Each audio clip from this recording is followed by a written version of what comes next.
A man should suffer greatly for his lord. The Song of Roland, circa 1098. In context, Chanson de Geste. Before 5th through 11th century, in Anglo-Saxon Britain, poets known as Scops entertained the courts by singing and reciting epics of mainly Scandinavian history. 880. The Canticle of Saint Eulalia is one of the early texts in the northern vernacular langue d'oil, Old French. After late 11th or early 12th century, early poems of the matter of France appear, such as the Chanson de Guillaume and the Gourmand des Embats. Sorry. Circa 1200.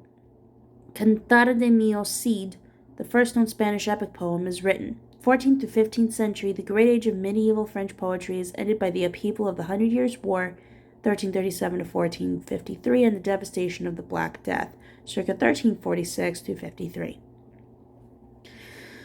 Although some religious texts appeared in the vernacular Old French as early as the 9th century, literature in French is greatly considered to have its beginnings in the epic poems known as the Chansons de Guerre, songs of heroic deeds, that were recited or sung at court by minstrels or jongleurs. Originally, these narrative poems in verse were part of an oral tradition, but from the end of the 11th century, they were increasingly written down. Legendary exploits.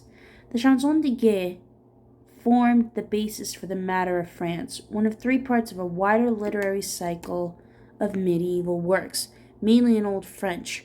The Matter of France featured the exploits of historical figures such as the French English King Charlemagne.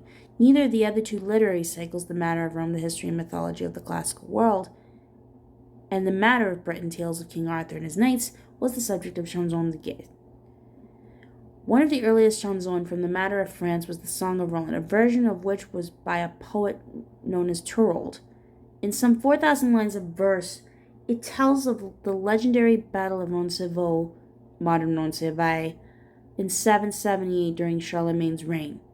In the fight for the Muslim stronghold of Saragossa in Spain, Roland is betrayed by his stepfather in ambush. Refusing to call for help, he puts up a valiant fight, but his men are massacred. But as his men are massacred, he blows a call for revenge on his elephant, an elephantesque horn, with such force that he dies. Charlemagne answers, arriving and defeating the Muslim. The Chanson de Guerre inspired a tradition of cantada de gesta poetry in Spain, including the Castilian epic Cantada de Mio Cid, and many of the poems were retold in German and as the Old Norse Carla Magnus saga. Even after poets from the 12th century developed a preference for writing courtly lyric poetry, the finest chansons de geste, such as the Song of Roland, remained popular until the 15th century.